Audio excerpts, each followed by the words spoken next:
listen and watch to this conversation that I had, co-creative conversation with Kathrin Schmack.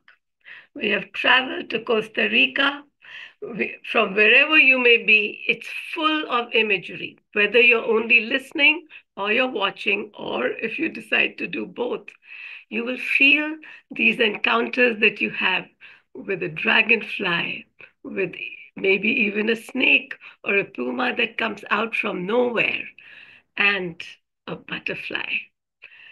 So many beautiful inspirations have come from this conversation. I really invite you to keep listening and remember to tell us how you felt and what inspiration this ignited in you, because that is why this becomes a co-creative conversation. You are integral to it. Thank you so much for liking co-creative conversations from co-creative circles.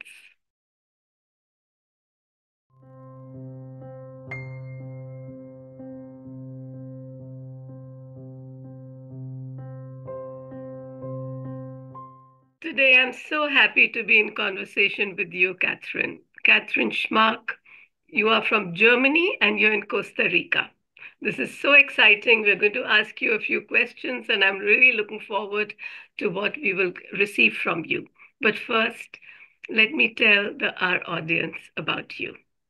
I love the way that you said, you started with a quote. You said, there are 8 directions, but it's always just the one you're looking for. I feel that when I say it to you, maybe it goes into another dimension of your being. Because sometimes when we speak, it goes into one place, and when we listen to our own words, it goes into another place. And this is why I love having people like you on our podcast, because you are a person also who walks your talk and talks your walk.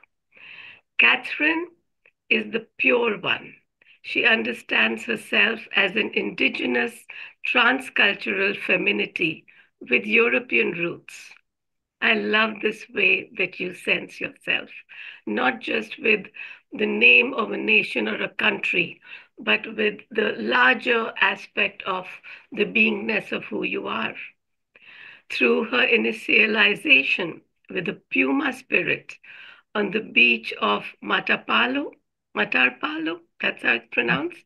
Yes, Matapalo. Yeah, she met Fusier on the banks of the Yellow River. That's in China, right? Yes. And it was a journey through time. Together with him, she observed the moment when the white horse, the low shoe turtle, both of them emerged from the water. She is an expert in the mysteries of the I Ching. Her current work is to translate the 64 hexagrams as a calendar system into an expanded spatial dimension. Kathrin is dedicated to this work, and she dedicates this to the children of the world to give them hope for a peaceful future in joy and harmony. Kathrin is a traveler, and I think from what I know of you, not only through nations and countries, but through dimensions. On the vertical plane, she travels between light and darkness in the timelessness of being. She also has the ability to wander in all 8 directions. So I'm going to first ask you, Kathrin, what are the 8 directions? Because maybe with you, we can reach them. Maybe you can guide us into reaching those 8 directions within ourselves. Yes. The 8 directions are very clear. The 8 directions of the compass needle, the south, the west, the southwest, the west, the northwest, the north, northeast, east, southeast. So these are the 8 directions, the 4 cardinals and the 4 sub-cardinals. It's a very clear system that you find all over the planet. It's the line of magnetism that surrounds the whole universe. And as an architect, a German architect and Feng Shui master since 25 years, I'm working with these directions in room and space. And these directions carry a special information. So each direction is a special entity that carries information into our being. And as I know from this experience of 25 years working with Feng Shui as an architect in rooms, I know that it is so important in which direction you face. You face your entrance, you face your stove, your kitchen, your bed, your being will be guided and directed by these entities that come and bring energy from these special directions. You know, when we were talking just before this, you also mentioned what you're seeing in front of you and what's around you. And just listening to you, I felt as if I'm in that space. Can you describe what you're seeing around you? I not only see, the the material reality around, I see these patterns that are carried by these directions. I see patterns of colored light everywhere. I see these patterns that are very symmetrical, very logical, very holistic, very strong and clear geometries. And each geometry carries a special wisdom. So this is what I see. And when I'm just right now here, I'm in my property in Costa Rica. This is the first house that is just going to be finished in the next couple of weeks. I see untouched nature around. I see right in front of me, I see a beautiful tree, which when I bought this property had no leaves. This tree was like I thought it would be about to die. And I felt this tree talking to me, and I felt like, okay, this will be the center of my built environment for living. And so I arranged 3 houses around this tree, and this tree started to get leaves. And I started to communicate with the tree in a very lovingly manner, very softly, and this tree responded. And so we became good friends. And now for me, it's so beautiful to see the leaves, the new green, fresh leaves on that tree. So this is the hope that comes with that project. This is one thing that I see in front of my house when I look outside my door. So this is an energy from a special direction. For me, it's the direction of love entering my house. And this is carrying me through my day, through every moment of my life. And this brings me all the magic that I need.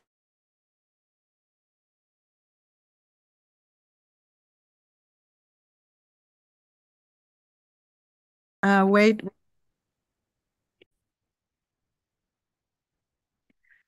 Yes, and now that this tree is the center of the buildings that we live in, this tree has a very, very strong energy on us. And my house entrance just faces this tree. And so this energy of love and of hope, which is with these green leaves that are just coming and shining here, this tree gives me hope, and this tree guides me through my day, and through every moment. So this is the energy I'm talking about. And it also comes from a special direction. And for me, this is the southwest. It's also very individual. So every human has an inner compass, which is directing into special directions and gives special directions, special meanings. So your southwest direction might be a totally different meaning for you than it has for me. And for me, it has the energy of love. And so my house brings with a tree of hope and love into my life. That's so beautiful. So often we talk of hugging trees or exchanging that ionization that comes when you're hugging a tree. But from what you're saying, even when you're looking, with your eyes, you can be embracing a tree, and you feel the tree embracing you back. Of So this course. is so beautiful. And um, I almost started by asking you what kind of tree it is. And then I remembered J. Krishnamurti's teaching that when you look at a tree, just look at it. Don't try to classify it. Don't try to name it because then you stop looking at it. It becomes like all trees. But this tree, from what you're saying, has such a special meaning and a special symbolism for you. So this is beautiful, Catherine. I'm wondering, you said you're an architect from Germany. So, what did you learn there? Did you feel that what you learned there is guided you here, or what you're doing here is something completely different? Of course, I learned very, very important things in Germany about how about my love for details, about how to work with different materials, how different materials want to be treated. Yes, and how we can combine materials, what works and what doesn't work because of special reactions, for example, for metal and water, which is in the wood, or so there is so many things that I learned from the Western view of architecture, and also like proportions and ancient wisdom about colors. But in Feng Shui, I added another dimension to it. Because this is the dimension of information, of empty space and directions. So this information, and I felt in this 25 years that I'm working with that, I felt that these informations are the making architecture complete, to work with material, with matter, and build, design beautiful shapes and create something visible, touchable is a beautiful work. But to go deeper and see the only reason why we do it is to give life to humans, because living is the first archetype of every human being. You cannot not live, Meenakshi. You cannot not live. It's not possible. You cannot eat. You cannot drink, but still live. But you cannot not live. I love So, that. so living is starts from the first breath and it ends with your last breath here in the physical realm. So this is so important to make that living vital, to make that living whole, to make that living connected to the sources of eternity and the time that you're here on earth. Even breath that you're talking about, when I'm just looking at where you are, I feel such a freshness, a refreshing breath that comes to me. And and of course with the trees around and the plants, this is one aspect of maybe why you chose Costa Rica. But is there another? What drew you to go all the way from Germany to Costa Rica? Definitely I still do not know why it should be Costa Rica. I think this will unfold during my life. It must have a deeper reason. I got some reasons yet, but I think it will unfold deeper and deeper through the time, because this is the place I discovered the wild, untouched space in my own being. And probably it should also have been in somewhere in, don't know, Guatemala or Brazil. I don't know why it is especially here, but I will know it when the time comes. And but I know what I know is that it was a calling, and I followed just my intuition, and this is why I'm here right now. So it must have more than one reason. So it's like a part of that carpet of my life. And when in a moment, and this encounter with the Puma in Matapalo, when I was sitting at the river with Fuxi, wow, the message of Fuxi is there's in his graveyard, there's written the this is the time where the sons don't know their fathers, where the humans eat and go hunting when they are hungry, and they throw away the leftovers when they are done, so they don't care for in a manner that they should care. Take responsibility for the generations to come because they know about the generations of the past. So this was something that Fuxi wanted to cultivate. He wanted to bring awareness into the world. And this was by establishing the I Ching, the Book of Change, the all the knowledge that also leads into Feng Shui.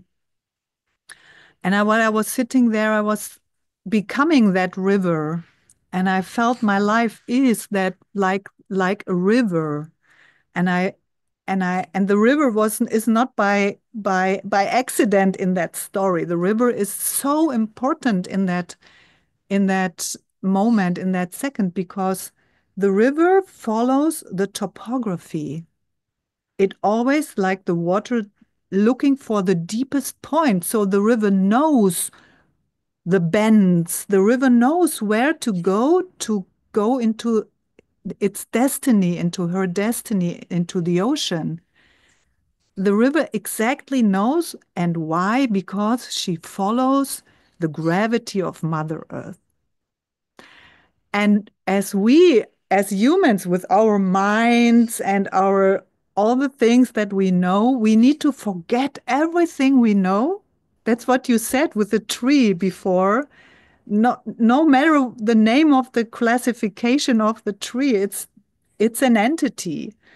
And the river knows where to go by following the rules of gravity of Mother Earth.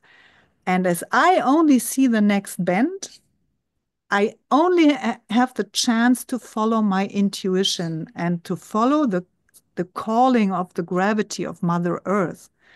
And when I am doing this, I just let myself become that river, only seeing the next bend. And that's why I'm here right now.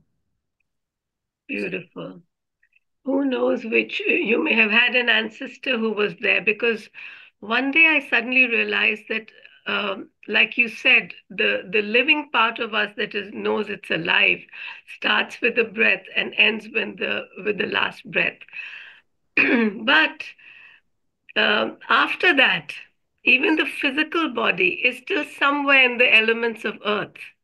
Yes. So in that sense, even physically, we are eternal. We don't, matter just changes its form. It doesn't just disappear.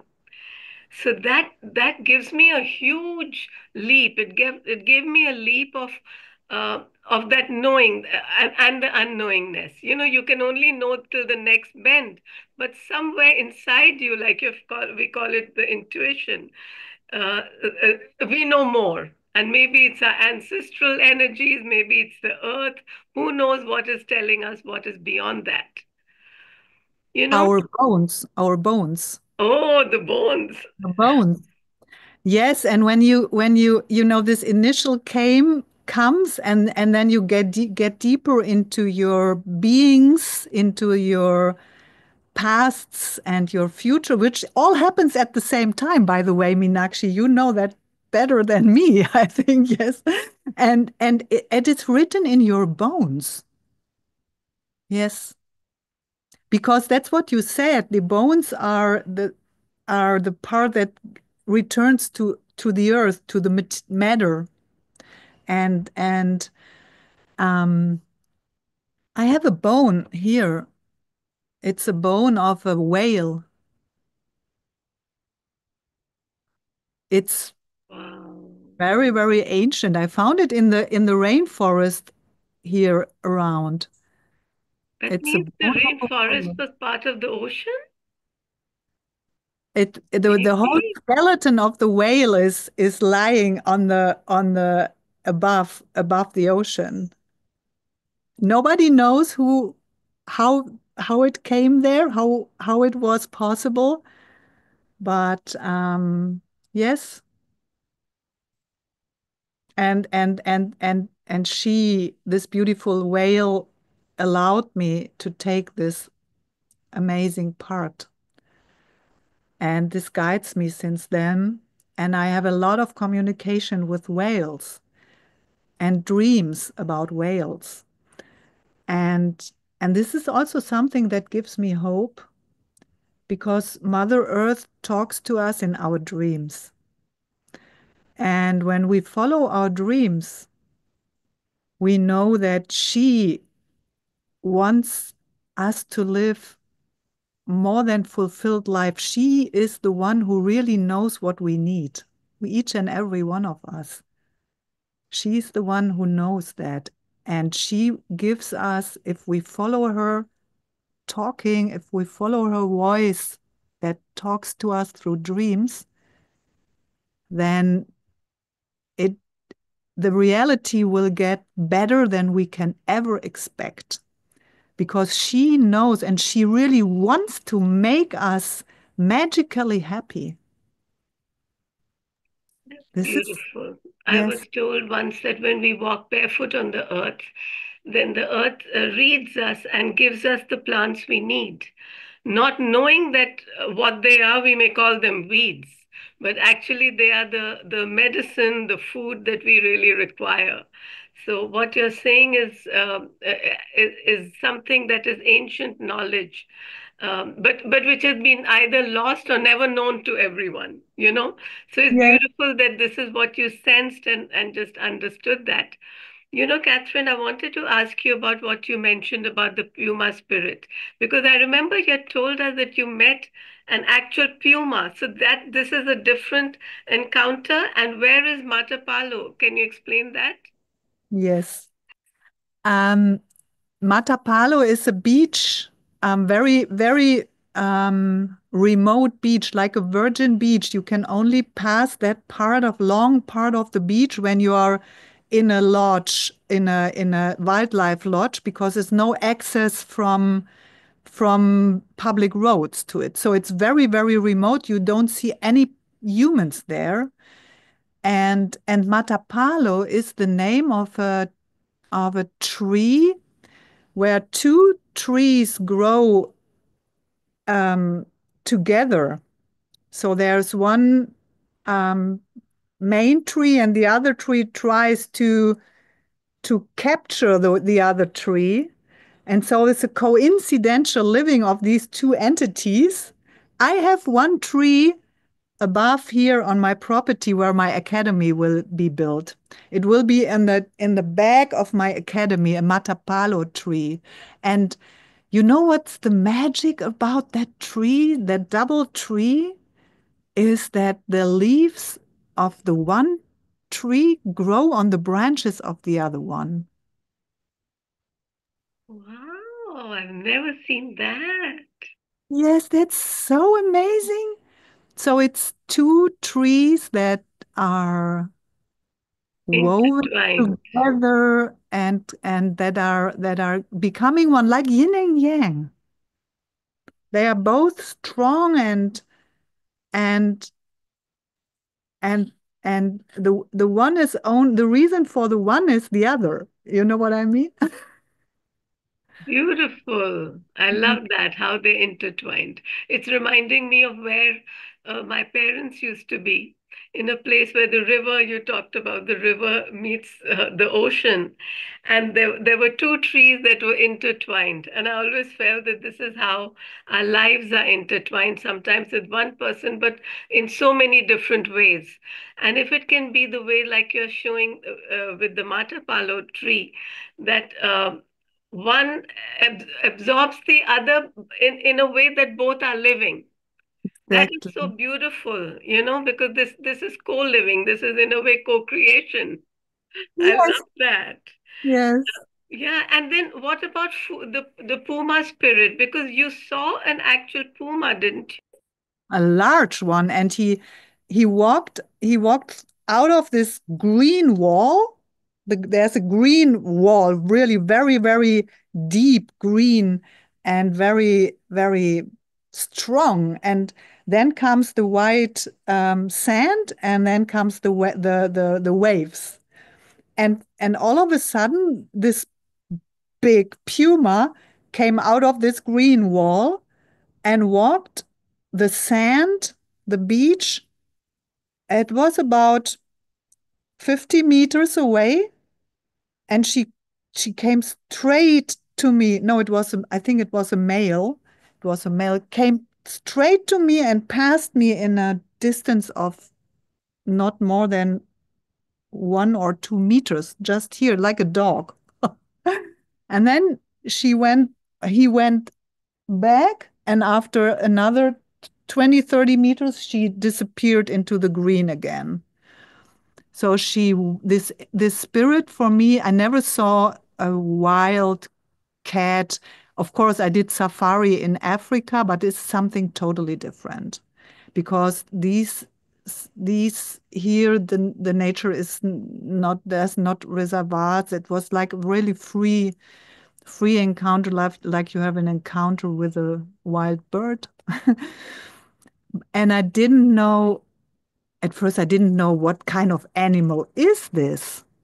I only felt this is kind of dangerous, and I felt really a danger. It was like this danger of this wild and dangerous animal. That was a wake-up call in my bones. That was like a shock. And this shock of the to face the dangerous wildness, and on the other hand, I know the wild isn't dangerous because it's not violent. Um, but that moment was like this shock moment, was the moment of a deeper awakening for me. And yes, and then since that moment, my life turned into something different. I went into a new realm, I went through a new door into another reality, into another dimension. And since then, I explore this dimension. And 2 years later, or 1.5 years later, I had another encounter with a wild puma in the wild. And this time I knew it before. I knew in the morning. I was in a lodge, in a wildlife lodge, but I didn't want to go into the wild. I just wanted to go until this to this really simple hotel path. And I put all my things, all my ceremonial things into my backpack because I knew I will see a puma today. And I saw this puma as I turned the next bend. And No one ever saw Puma on that hotel trail. No one. And I think you took a photo, didn't you? Mm-hmm. And it didn't startle the puma, or it ran away then? No, it was a very young Puma standing on the half on the path, just looking at me. And I went closer and closer, and then there came a distance where I felt like, okay, it's a nice animal, but it's wild. So please, choose your distance. And there was a distance where I thought, okay, now I'm getting too close into his um, sphere. And I stopped. And then we were standing there a couple of minutes just looking at each other. This is beautiful, yeah, Isn't it? just Yeah. listening to you. Mm. Yeah, I just feel like the first one, the adult one, sensed you, and in spite of the feeling that you may have had of fear, didn't get alarmed. It Mm. just passed you by so close, as you're saying. It was almost like it came as a teacher or a guardian, because you said that after that you became, it was a leap for you, Mm. and maybe has made you more conscious, and that's why you could just know when the next puma is coming. And I Oh, love the way that you were able to sense which was his comfort zone and how not to go closer than that. I yes, love that, you're showing that when humans encounter the wild, there is a little fear, but there's also you're intrigued, and you don't want to run away. You want to know a little more. This yes, is very important, because very often those of us who speak of Mother Nature and living in nature, or love Mother Earth, and then we say everything about human society is bad. Why do we have buildings? Why do we have human beings have made lots of wrong things and mistakes? And I say, think about today, all of you who love nature. Can you even spend a night in your own garden or in an open space near you without anything to cover you? You'll, if at the least, you'll be upset with the mosquitoes. Maybe even the ants bother you. Think of the time when they're wild animals. So nature can be both, can make us feel both in danger and also alive, you know. But that's why what you're doing, making homes and making buildings which are in tune with nature, this is so important. I really want to go back to what you were talking about, how you're making these houses and you're making an academy. I'm going to ask you a little more about the academy later. But first, can you tell me about, was this also something you were taught, or is this something you learned on your own? How to make houses in tune with nature? Um, of course, this all these experiences brought everything that I knew before into the next step. And when I did Feng Shui, I wanted to bring humans closer to their nature, by entering the secrets of the spaces and the energies in their spaces. But yes, you brought it on the point. The moment that I had these encounters and I entered this new reality, I get much more deeper into bringing humans to nature and to their nature because I discovered this by myself. And as Feng Shui is all about the spirits of nature, the forces of nature, now the spirits and the zodiac with the 12 animals.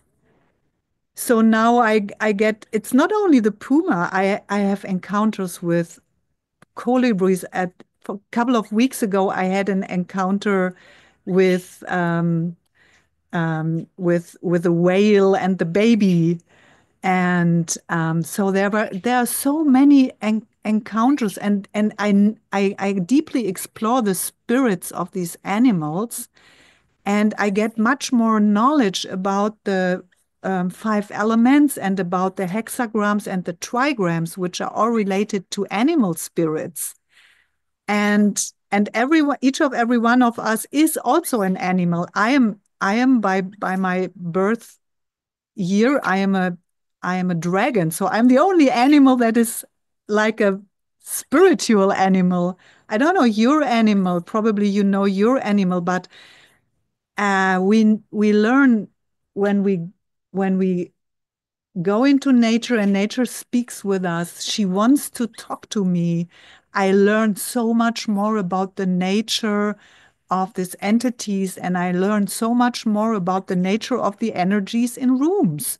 So my knowledge grows and grows into different ways, and this is very, very important for building because um,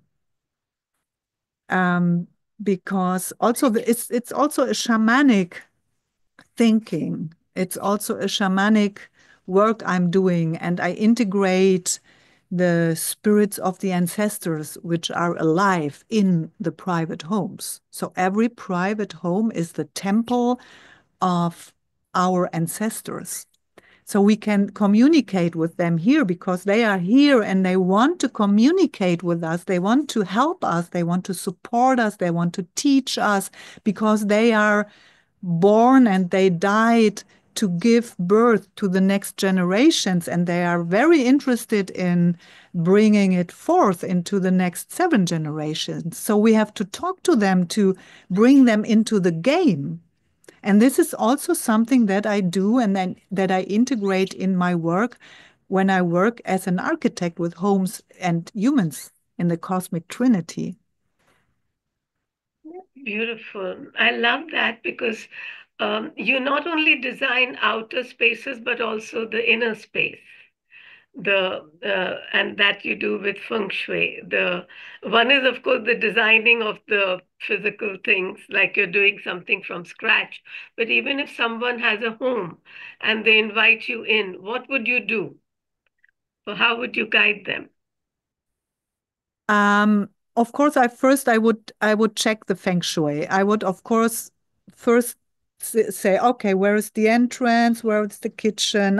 To have an overview about their universe and their personal inner compass. And in the moment that I see this arrangement, this cosmical arrangement of the microcosm that contains everything that the large cosmos contains too, I see where are boundaries, I see where are possibilities, and I see where are doors closed. Let's say it like this. And as I know where are doors closed, I also know when we can open them.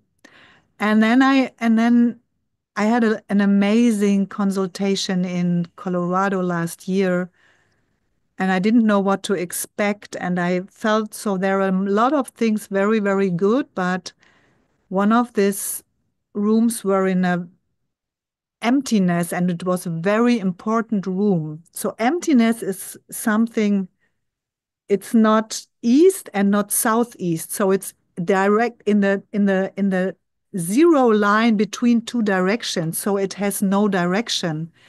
And I always feel when I feel this energy coming into a room, it's like the energy of no decision made, like you cannot be a little bit pregnant, you have to decide if you want to be here or not. It's 100% choice. And if you don't decide if your house is in east or in southeast, then there is no vitality coming into the house. And I did a ritual, and I asked the owner to um, we put every item and said, okay, is this what story has this item? What story has this item? And then we sorted out every item in the room. And then I did a drumming ceremony, and I was singing, and we lighted some candles, and I asked him to sit on the beautiful chair and just feel what's going on. And then he said, yeah, now my grandmother is coming in and she has a message for me. And he was so touched. And he was like something blossoming in himself that was watered by his tears, and then it could blossom. And then I measured after this beautiful ceremony. It was very touching. I measured the entrance one more time, and then it was a direction of the southeast, and it was very clear that it was off the emptiness line. So even a physical kind of a thing can change. Yes. These are the miracles that happen. And we have to believe. We have to believe in what we feel. And the compass needle showed that it was good. It changed. It was a change. We didn't move the house. We moved the mountain.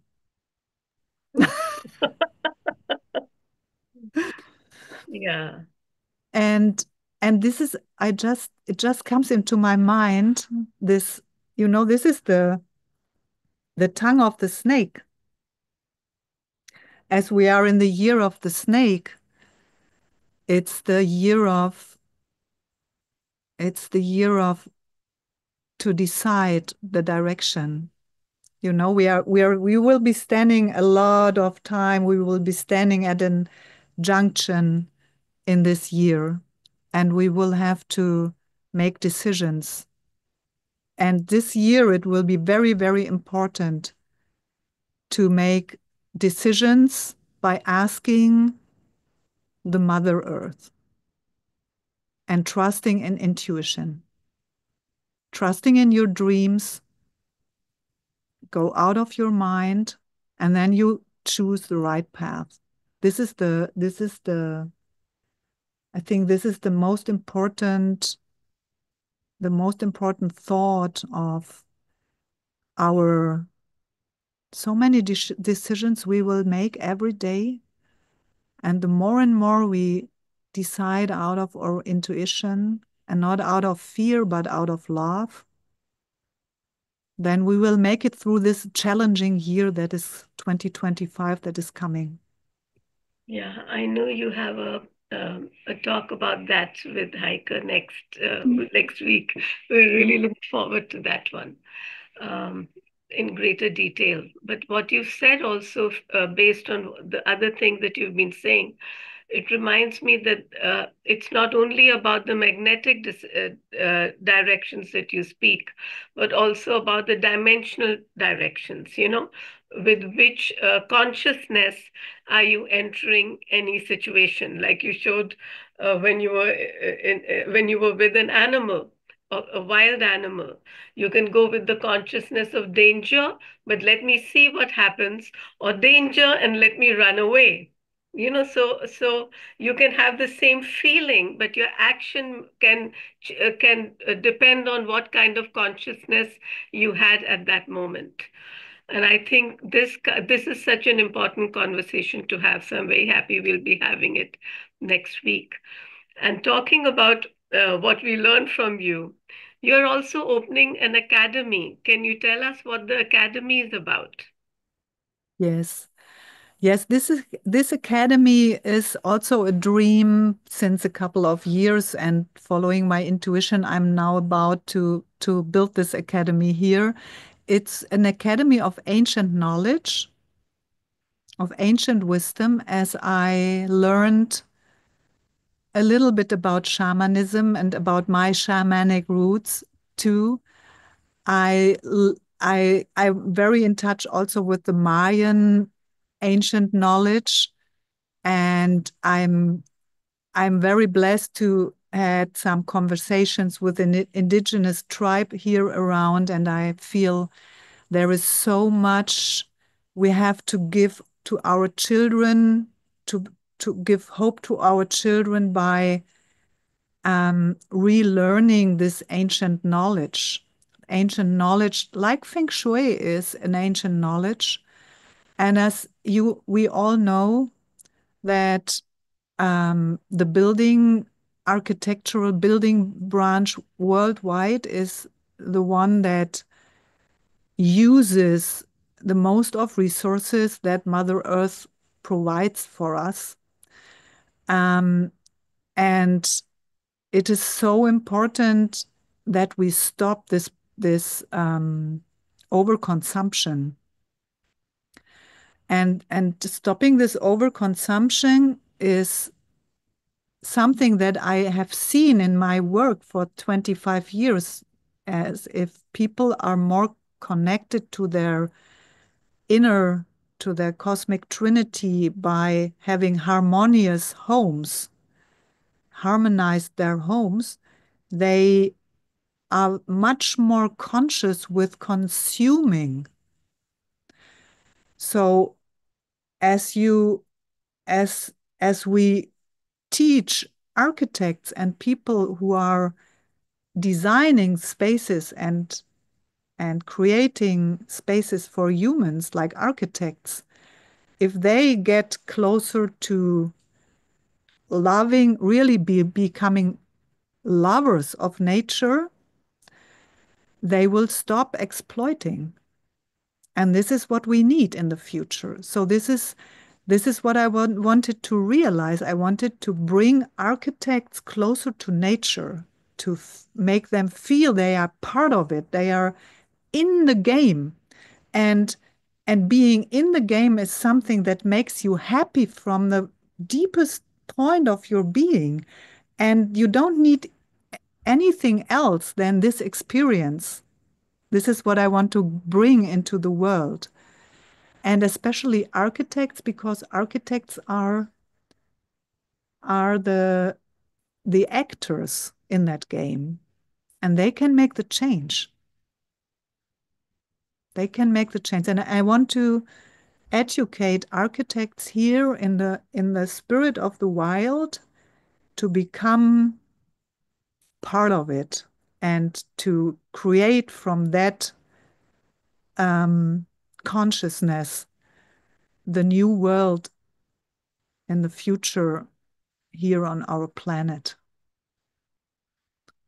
What do you think that we are actually co-creating as humanity at this juncture? You talked about two paths that people can take. What is your sense with what humanity is doing and what path they will take? To be honest, I think there is a big war against that knowledge, and we have to say it. We have to mention it. There is a big part of humans who are not really interested in following intuitions because there's too much fear. So they want to stay into the material mindset. So, so to harmonize that two polarities, it's harmonizing yin and yang that are not really in communication anymore in our world. This will be the first step. It starts from a really little, like a movement of a butterfly. So I'm not sure if it's going to be a big movement, but I'm very, very sure that it has to start from that little sparkle on to build it new, to work with that built world that we have. So we have everything is ready. The world is built ready. It's a huge machine and we don't know how to use it. We misuse it at the moment. And we have to learn how to use it with knowledge, with wisdom, with wise decisions more and more. And it's not something, we break everything down and make everything new in a big scale. No, it's the many, many, many, many small movements of butterflies we have all over the world. That is the movement. And the butterfly is the symbol of the connection of yin and yang, and both wings have to be equally strong. And this is from there it starts. We have encountered many animals in this conversation with you. And there was one very interesting, deep teaching you had given that you received from the dragonfly. Oh, yes. Do you want to share that as we come to a close? Yes. The dragonfly, I just had one here right now in front of me. The dragonfly is like this little entity under the water, like a little worm that talks to his friends and family and says, "Oh, my brother, he went to the surface and he wanted to tell me what's happening there, but he never came back. So I don't know what expects me there, but I promise once I will be there, I will come back and tell you." And then the day has come when this little worm was about to enter the surface of the little lake where he was born, and sat on the leaf of the water lily and became this amazing dragonfly. He was flying and he was like, "Isn't that beautiful? I never have expected that. But now, as I have wings, I cannot go back to tell them how beautiful it is over here." So they have to explore themselves. A very beautiful way to end this conversation. Because when we are co creating, this is how we co create. We allow ourselves to experience and to see how wonderful even this world can be. And not only can be, but is, if we just allow ourselves to experience it in very conscious ways.